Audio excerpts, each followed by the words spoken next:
international de prévention des catastrophes célébré aujourd'hui 13 octobre. Le thème de cette année est financer la résistance, pas les catastrophes.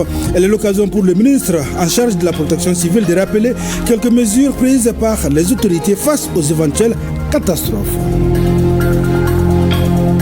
2025, cela fait 700 ans que la grande mosquée d'Ingarébert de Tombouctou est édifiée. Construite par l'empereur Mansa Moussa en 1325, Djingarébert fête ses 7 siècles. Les communautés de la région et partenaires de la culture se retrouvent pour donner à cette architecture religieuse un nouveau visage. Mesdames, Messieurs, bonjour, bienvenue aux informations. Tout d'abord, ce communiqué. L'état-major général des armées informe l'opinion qu'une opération planifiée des FAMA à Sokolo et à Farabougou le samedi 4 octobre 2025 a permis la neutralisation d'un important chef terroriste. Après investigation, il s'agirait du dénommé Ndour. Natif de Sourakansingo, le chef terroriste Ndour a dirigé et planifié plusieurs attaques dans cette zone. Il est auteur de nombreuses exactions contre les populations civiles. Après la neutralisation du chef terroriste Boubacar et de ses lieutenants la semaine dernière par les forces conjointes de l'AES, l'élimination du chef terroriste dénommé Ndour par les FAMA vient encore porter un coup au chef terroriste, sémant la mort et la terreur dans nos pays. Le Mali, à l'instar des autres pays, célèbre aujourd'hui 13 octobre la journée internationale de prévention des catastrophes.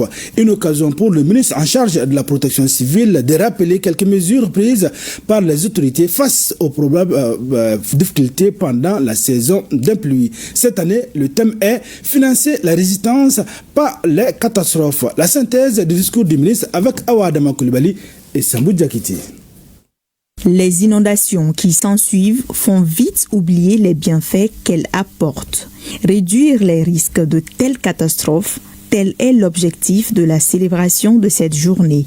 Au Mali, comme ailleurs dans le monde, les catastrophes sont de plus en plus fréquentes, coûteuses et dévastatrices. Alors que les coûts directs des catastrophes ont atteint environ 202 milliards de dollars par an, le rapport d'évaluation mondiale sur la réduction des risques de catastrophe 2025 estime que le coût réel est 11 fois plus élevé. Cette situation est en partie due à la multiplication des phénomènes météorologiques extrêmes, mais aussi à des investissements aveugles aux risques qui accroissent l'exposition et la vulnérabilité des personnes et des biens.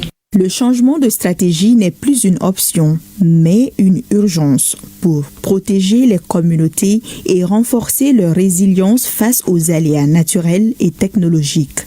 Financer la résilience, pas les catastrophes, le Mali l'a bien compris. Les expériences tirées de la gestion des catastrophes vécues par notre pays ont permis la mise en œuvre des mesures préventives de réduction des risques de catastrophes à travers, entre autres, le démarrage des opérations de libération des servitudes des cours d'eau, le curage des collecteurs, la mobilisation d'un fonds spécial destiné à l'achat de moyens d'intervention au profit des services de secours et le relèvement post-crise pour les sinistrés des inondations. Grâce aux efforts déployés notamment aux initiatives du chef de l'État, dont le développement d'outils numériques d'alerte précoce et le renforcement des capacités opérationnelles de la direction de la protection civile, l'hivernage 2025 se referme peu à peu sans inondation déclarée. À présent, écho de nos régions. Révision des listes électorales dans la région de Kita. Les commissions en charge de la question ont reçu la visite du gouverneur de la région, Daouda Maïga. Il était allé s'enquérir du déroulement de l'opération enclenchée en début du mois. Cette opération prend fin le 31 décembre prochain. On en sait plus avec Mahamadi Alou Bari. Le gouverneur de la région, Daouda Maïga, à la tête d'une importante délégation, a effectué une visite officielle à la commission de révision des listes électorales afin de s'enquérir de l'état d'avancement des opérations de mise à jour du fichier électoral de la région de Kita. Malgré l'absence des partis politiques, l'influence est quand même un peu timide. Donc nous lançons un appel à la population afin de venir se faire recenser pour éventuellement participer à des élections à venir. De la commune urbaine de Kita en passant par Kita Ouest, le gouverneur a été accueilli par les présidents de la commission, ainsi que plusieurs membres du personnel composés de l'administration, des membres de l'AISE, autorité indépendante de gestion des élections, et les forces de défense et de sécurité de la région. Merci le gouvernorat pour le soutien moral et puis les conseils et les appuis qu'on nous a prodigués. Nous allons continuer avec la sensibilisation. Parce qu'il faudrait que les gens sachent qu'il y a cette activité. Nous avons constaté que les activités se déroulent normalement. Nous avons également recensé la diminution des équipes et quelques difficultés liées à l'exécution des tâches déjà identifiées l'année dernière et qui vont être corrigées certainement dans les semaines à venir.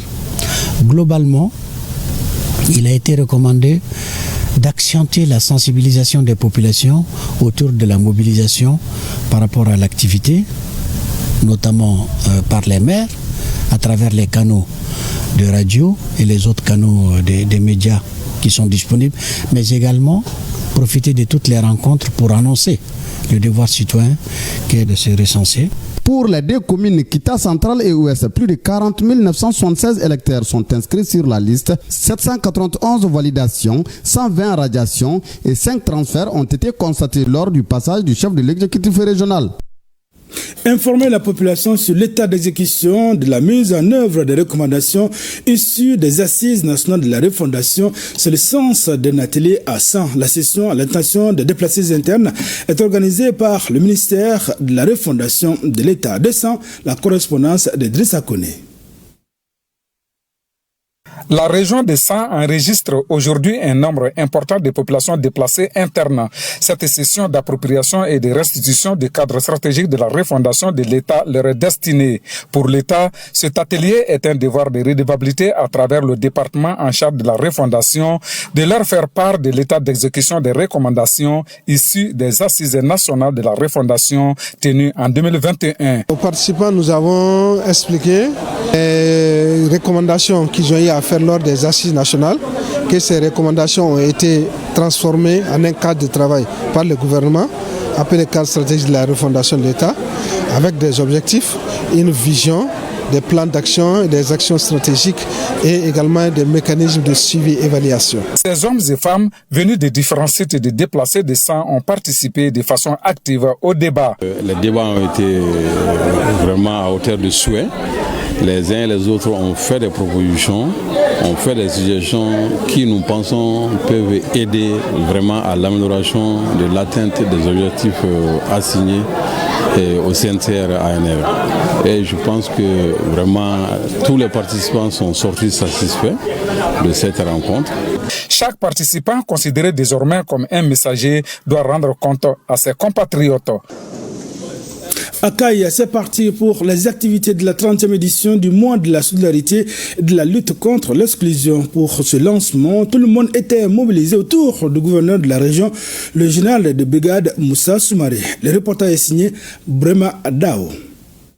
Solidarité dans la diversité culturelle, base d'une société inclusive, c'est le thème de cette 30e édition du mois de la solidarité et de lutte contre l'exclusion, dont les activités ont été lancées le samedi 11 octobre 2025 dans la cité des Rails. Le gouverneur de la région, général de brigade Moussa Soumaré, accompagné d'une forte délégation, a rendu visite aux deux personnes les plus âgées de la ville d'Ekaï. Il s'agit de Suleiman Kone, 96 ans, natif d'Ekaï, domicilié au quartier Plateau, et de Fatou Kamara, né vers 1906 à Bankoumana dans le secteur de Kati, domicilié à Benkunda. Le chef de l'exécutif régional leur a remis des cadeaux et une enveloppe symbolique.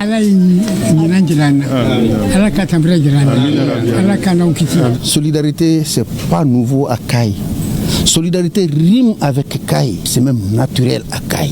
Du fait seulement de la situation géographique de Kaï, tous ces ressortissants se retrouvent à Kaï et vivent en symbiose. Kaï, c'est multiples ethnies, donc multiples cultures qui se côtoient, qui vivent en bonne intelligence. Au cours de ces mois, plusieurs activités sont au programme. C'est juste pour rappeler aux uns et aux autres, sinon à l'ensemble des citoyens, que nous devons avoir une attention pour nos personnes âgées, aussi pour les personnes démunies et les personnes vivant avec un handicap. C'est l'occasion pour nous de leur demander de faire des bénédictions pour le pays. Également, nous faisons des bénédictions pour ces personnes âgées. afin qu'ils puissent encore rester longtemps auprès de nous dans la santé. Les parrains de cette 30e édition du mois de la solidarité et de la lutte contre l'exclusion à Kaï sont Amadou Sow, président du comité régional de la Croix-Rouge, Madame Dey Absetou Traoré, présidente du réseau des femmes opératrices économiques de Kaï, Saïdou Keita, président de la Fédération régionale des associations de santé communautaire, et le docteur Berté Maïmouna Traoré, secrétaire à la commission scientifique du SINAFARM de Kaï. En troisième région, en marge des activités de la 9e édition du Festival international Triangle du Balafon, des experts du Mali et de la sous-région se sont réunis autour de la transformation sociale du Balafon comme symbole dans un nouvel espace souverain. Les détails avec Mariam Touré et Taïrou Konati. Le présent forum initié dans le cadre de la 9e édition du Festival Triangle du Balafon se veut un espace d'échange et de renforcement des connaissances de la culture de notre pays, notamment sa dimension artistique bâtie autour du balafon, d'où le thème. Le balafon, symbole de transformation sociale dans un nouvel espace souverain. Le balafon est une tradition, cette tradition musicale a une forte capacité de mobilisation de la population, mais surtout de transformation sociale. Et c'est à cela que nous essayons donc d'œuvrer pour que le balafon continue d'assurer cette mission de transformation sociale. Pour donc marquer cette journée, 4 panels sont animés par des experts venus du Mali et de la sous-région. Les thèmes retenus vont du balafon et mémoire sociale, au balafon et diplomatie culturelle et économie créative en passant par balafon et éducation de la jeunesse, fabrication et transcription et numérisation du répertoire du balafon. La particularité, c'est l'inscription de l'activité dans le cadre de l'année de la culture au Sikasois, de comprendre que Sikasso ne deviendra pas capitale internationale du balafon comme ça. Il faut l'implication réelle de la population, il faut la compréhension mutuelle entre toutes les communautés de Sikasso et d'autres communautés adjacentes. Le festival triangulaire du balafon est un événement assez important, un événement rassembleur, on peut dire, qui peut être considéré aujourd'hui comme un créneau pour le rayonnement de la paix sur le territoire non seulement malien, mais entre les autres pays qui sont voisins, les autres pays frères du Mali. Les débats très animés ont permis aux participants, constitués d'imminentes personnalités du monde de la culture et de festivaliers, d'avoir des éclairages sur les zones d'ombre en rapport avec les thèmes présentés. À l'issue des échanges du forum de Sikasso, de fortes recommandations ont été formulées, notamment l'élargissement du Festival international Triangle du Balafon dans d'autres pays ayant en partage cet instrument. Construite par l'empereur Mansa Moussa en 1325, Djingaréber, la grande mosquée de Tombouctou, a 700 ans et la ville était en ébullition à l'occasion de la célébration de cet anniversaire hier dimanche. Voyons la ferveur de cette activité avec Najim Baba Sissé et Hassan Haïdara. 1325-2025, la mosquée de Djingaréber de Tombouctou a 700 ans. La population entend marquer ces 7 siècles par des actions fortes avec l'accompagnement de l'association des ressortissants et sympathisants pour le développement du cercle de Tombouctou, en collaboration avec la corporation des maçons de Tombouctou, gardienne de son entretien. Les travaux de cette matinée vont concerner des parties bien ciblées. Premièrement, on travaille sur la façade. Le soir, on va travailler sur le minerai. Si les travaux ne sont pas finis, ça va rester aux maçons de Djingaréber, de faire ça qu'ils ont l'habitude de faire d'ailleurs. Ça, c'est une grande chance pour nous. Pourquoi les autres pays sont développés? Et pourquoi pas Tombouctou et le Mali? Nous avons tout à vendre, nous avons tout à montrer au monde entier. Et nous, à RDCT, c'est ça notre rôle. Nous appelons les hommes de culture, nous appelons les experts, les professeurs, pour que Tombouctou puisse être vu du monde entier.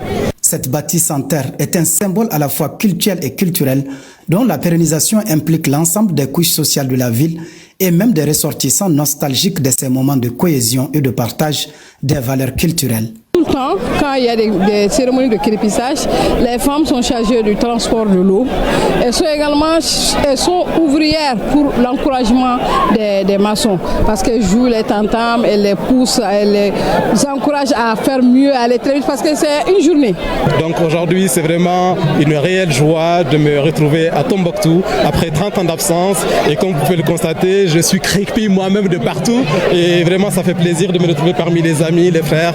C'est un sentiment de bonheur. Depuis 1988, les 3 grandes mosquées de Tombouctou, notamment Djingareyber, Sankoré et Sidi Yahia, ont été classées au patrimoine mondial par l'UNESCO et bénéficient de son attention. Vraiment, nous sommes là aujourd'hui pour réitérer notre engagement auprès des communautés de Tombouctou, du gouvernement du Mali dans le cadre de la protection, la valorisation et la promotion des riches patrimoines culturels transmis de génération en génération. En témoigne la célébration des 700 ans de cette mosquée. La mosquée a été construite en 1325 sous l'empereur Kangou Moussa. 700 ans représentent beaucoup de choses. D'abord, c'est le rôle incontournable des communautés à préserver le patrimoine culturel et à transmettre le savoir et savoir-faire aux générations futures. Ça symbolise aussi la cohésion sociale. Plusieurs associations et groupes communautaires s'activent également dans la protection et sauvegarde de ces joyaux à travers des actions multiformes. Nous, notre vocation même, c'est de protéger, c'est d'intégrer sur les bâtiments protégés avec l'appui du Fonds des victimes à travers le Fonds d'appui, l'UNESCO et la mission culturelle qui nous accompagne. Donc nous avons eu la chance qu'il y ait eu les travaux de réflexion cette année. Donc nous participons en synergie avec l'ARDCT qui l'a initié parce que c'est notre rôle. La célébration des 700 ans de la mosquée de Djingareyber est placée sous le haut parrainage du président de la transition, le chef de l'État, le général d'armée Assimi Goïta, qui a décrété 2025 année de la culture. Vous voyez ici, c'est la joie totale. Les gens se retrouvent ici, on s'amuse et puis on fait les crépissages. C'est vraiment une très grande fête ici. Je me réjouis d'être là. C'est l'occasion pour moi encore de remercier les autorités de la transition pour les efforts au profit de l'ensemble de la région de Tombouctou, particulièrement au profit de la mosquée Djingareyber. Cette mosquée a bénéficié en 2022 d'un forage équipé et réalisé et financé par le président de la transition, son excellence le général d'armée Assimi Goïta. Ces travaux sont faciles maintenant avec ces forages. En célébrant ces 700 ans, Tombouctou ne fait pas que rendre hommage à un monument. Elle affirme surtout sa volonté de préserver son âme, son héritage et sa dignité face aux défis du temps. Le bureau régional du Haut Conseil islamique de Ségou a organisé une séance de prière et de bénédiction pour la mémoire de Cheikh Abdul Jalil Mansour Haïdara. Le point avec Amidou Diallo et Bassi Traoré. Il s'agit à travers cette cérémonie de lecture du Coran et de bénédiction de rendre hommage à Cheikh Abdul Jalil Mansour Haïdara, arraché à l'affection de tous. Cette séance de prière à l'endroit de l'illustre disparu est initiée par le bureau régional du Haut Conseil islamique de Ségou. C'est juste une reconnaissance envers l'illustre disparu parce qu'il mérite plus que tout ça.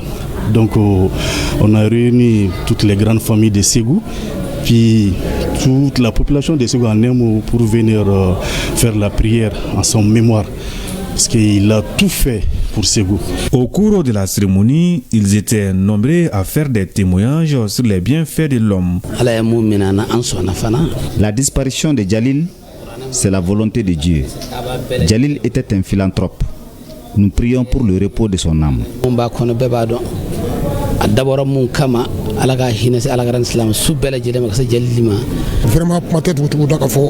Vraiment, Jalil a fait beaucoup pour nous tous. Nous avons tous bénéficié de ses œuvres sociales. C'était un hommage à un des dignes fils de la région de Ségou, qui est réputé, qui est connu pour sa grande générosité, pour sa grande bonté envers tous les citoyens de la région. Je profite de l'occasion pour transmettre à la population de Ségou les condoléances les plus attristées du chef de l'État, le général d'armée Assimi Goïta, et du chef du gouvernement, le général de division Abdoulaye Maïga. À titre de rappel, Cheikh Abdul Jalil Mansourou Haïdra est décédé le 2 octobre dernier sur l'axe Ségou-Bamako. Il fut député pendant 7 ans à l'Assemblée nationale. Que son âme repose en paix. Mesdames, Messieurs, c'est la fin de ce journal. Merci d'avoir été de nôtre. À demain, Inch'Allah, même heure, même plateau et pour d'autres informations.